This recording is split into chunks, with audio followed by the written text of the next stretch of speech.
Okay, so we have spoken to, sorry, not spoken to, we have spoken about logical operators, mathematical operators, and we focused a little bit on mod.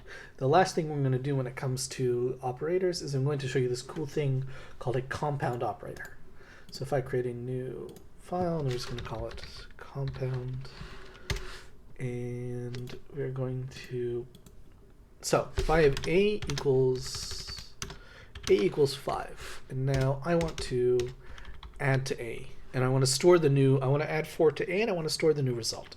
So I'd say a equals a plus 4, right?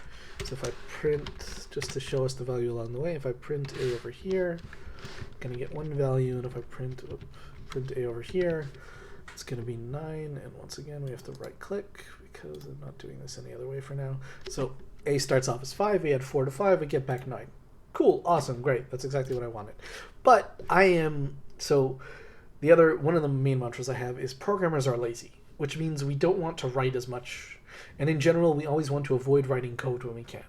Now, the reason we're lazy is not just, the reason why we write less code is not just because we're lazy. It has a lot of other things. For example, think about, let's say you are going to make a typo every 500 words. So the more you can get done before you reach a typo, the better off we are, right? And also, the less you write, the easier it's going to be to find that typo. So we try to write as little code as possible. So therefore, we have a lot of cool things, like, for example, loops and functions, which we'll cover later, that are all about making our code usable and functional without having to write a lot of stuff and without ever having to repeat ourselves. And again, if I repeat myself and then I have to change how I do, and then I realize there's a better way to do something, I'd have to change that thing in 10 different places, which I wouldn't want to do. So I try to keep my stuff as clean and as neat as possible. Now this, you'll notice here, I'm using a twice. I'm saying a equals a plus 4. I'm a programmer, I'm lazy, I don't want to do that. So instead, what I can do is I can say a plus equals 4. And now if we print out a over here, so it's going to be 9. The value of, for those of you keeping track, the value of a starts off as 5, get another 4, so it's 9. And now it's going to get another 4, so it's going to be 13. So a now equals 13. Now this line 5 and this line 3 do exactly the same thing.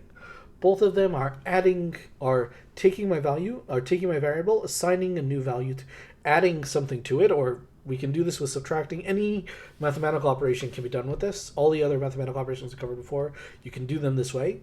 It's doing two things. It's doing an operation and an assignment, which means it takes this variable, does the operation to this variable, and stores it back.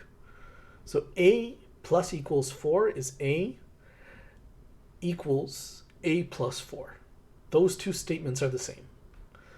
The line 3 and line 5 are doing the exact same thing. The only difference is that line 5 has less on it, which means less mistakes to make. It's also easier to read once you know what it does. Until you know what it does, it's confusing to see that symbol. Now this, like I said, this can be done with division, multiplication, any of our mathematical operators that we covered in the previous lecture, which right here, right? All these mathematical operations can all be done with this thing that I call a compound operator. I'm pretty sure that is what they're called. And that's how it works. It's a cool little tool. Highly recommend using it, and some of your assignments are going to require using it, but in general, very cool tool. Use it where you can.